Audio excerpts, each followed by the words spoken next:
রিয়াজের রাগ দেখে সবাই চুপ হয়ে আছে। তার ফ্রেন্ডসরা রিয়াজের রাগ সম্পর্কে সব জানে। রিয়াজ যে এভাবে রেগে যাবে সেটা কেউ ভাবতে পারেনি। রিয়াজ নিজের হাতে এক গ্লাস পানি খেলো। রিয়াজ, মিশেল ডিয়ার, আমার কাছে এসো তো। রিমি একটু ঘাবড়ে গেল। হঠাৎ রিয়াজ তাকে কাছে যেতে বলেছে। রিমি ধীরে ধীরে রিয়াজের কাছে গেল। রিয়াজ রিমির হাত ধরে কিস করলো। রিমি কিছুটা লজ্জা পেল। রিয়াজ বেশ শান্ত গলায় সবাইকে বলল, তো ফ্রেন্ডসরা কেমন দেখলি রিয়াজের মিশেলকে? সবাই ভয়ে ভয়ে বলল, অসাধারণ তোদের জুটি, বেশ মানিয়েছে তোদেরকে। একেবারে জিত ও কোয়েলের জুটি হলি তোরা দুজন। রিয়াজ বেশ জোরে হাসলো কিছুক্ষণ, যাকে বলে শয়তানি হাসি। রিমি চুপচাপ রিয়াজের কর্মকাণ্ড দেখছে। সন্ধ্যা হয়েছে, সবাই খাওয়া দাওয়া করছে।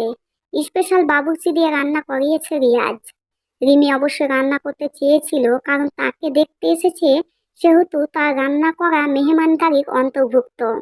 বাট রিয়াজ রিমিকে রান্না করতে দেয়নি, উল্টে এমন ধমক দিয়েছে যে রিমির কলিজা শুকিয়ে গেছে। রিয়াজ, ডিয়ার, তোমাকে একবার মানা করেছি আমি রান্নাঘরে আশেপাশেও যেন না দেখি। আর তুমি কিনা বলছো রান্না করবে? তোমার এত বড় সাহস হলো কি করে আমার কথা অমান্য করার? তুমি কি ভুলে গেলে আমার কথাকে অমান্য করলে আমি কি করি তার সাথে? নেহাত তোমাকে আমি ভালোবাসি নিজের জীবনের থেকেও বেশি, তাই তোমাকে বেশি কিছু বলি না। রিমি, একটু রান্না করলে কিছু হবে না আমার? তাছাড়া আপনার ওয়াইফ হিসাবে আপনার ফ্রেন্ডসদের নিজের হাতে খাওয়াতে অসুবিধা কোথায়? বরং আপনার সুনাম হবে। ভয়ে ভয়ে কথাগুলো বলল রিমি। রিয়াজ রিমির মুখ থেকে ওয়াইফ অর্ডার শুনে খুশি হয়েছে, বাট পরের কথাগুলো শুনে তার মাথায় চরম রাগ উঠে গেল। সে রিমিকে দেওয়ালের সাথে মিশিয়ে চেপে ধরে বলল, মহান আল্লাহ তাআলা যথেষ্ট যশ খ্যাতি দিয়েছে, ফিউচারে আরো দিবেন। আর আমার সুনামের কথা তোমাকে ভাবতে হবে না। আমার ফ্রেন্ডসদের আপ্যায়নের জন্য লোকজন রাখা হয়েছে। রান্না করতে গিয়ে তোমার ওই দিনের মতো কিছু হলে তো আমি মরেই যাব। পুরো বাড়িতে আগুন লাগিয়ে দিব। আর কখনো যদি তোমার মুখে রান্নার কথা শুনি, এতক্ষণ যা বললাম সেগুলো মাথায় ঢুকিয়ে নাও। রিমি নিজের মাথা নাড়ালো। রিয়াজ মনে মনে বলল, না, অনেক ভয় পেয়েছে আমার জান পাখিটা, এবার ভয়টা কাটিয়ে দিই।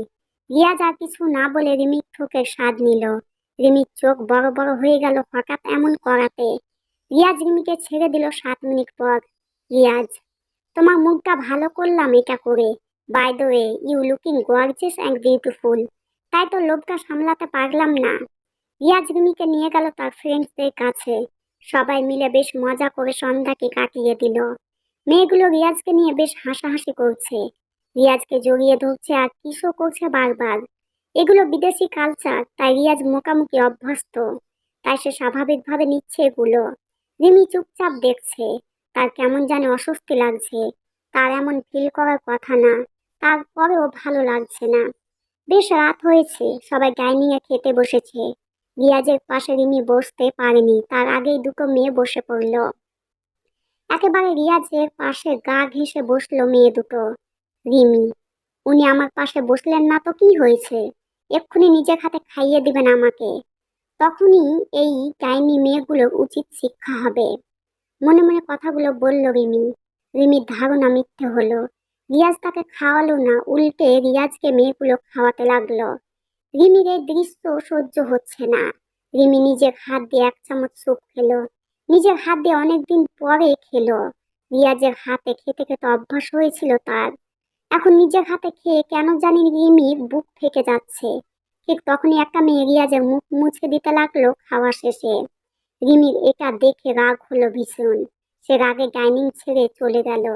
সবাই অবাক হলো, বাট রিয়াজ মুচকি হাসলো। রিয়াজ মনে মনে বলল, আমার ডিয়ার জেলাস ফিল করেছে।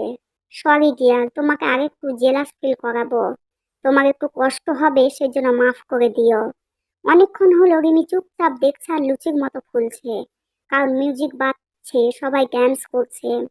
রিয়াজকে ঘিরে মেয়েগুলো ড্যান্স করছে। রিয়াজ ও রিমিকে দেখে দেখে হিরোর মতো ড্যান্স করছে। সবাই মিলে ড্রিঙ্ক করছে। রিয়াজও করছে, শুধু রিমি ছাড়া। এদিকে বাবুর্চির বেশে রিমিকে কিডন্যাপ করতে এসেছে অচেনা লোকটা। রিয়াজ একটু বেশি ড্রিঙ্ক করে ফেলেছে, তাই তার রিমির খেয়াল নেই। সে মিউজিকের তালে তালে ড্যান্স করে যাচ্ছে হিরোর মতো। ভুল ত্রুটি ক্ষমার চোখে দেখবেন। আর এই পর্বটি ভালো লাগলে লাইক করবেন ও কমেন্ট করে জানাতে ভুলবেন না। আর যারা নতুন হয়ে আমার গল্পগুলো দেখছো এবং শুনছো তারা প্লিজ আমার চ্যানেলটিকে সাবস্ক্রাইব করে নিও।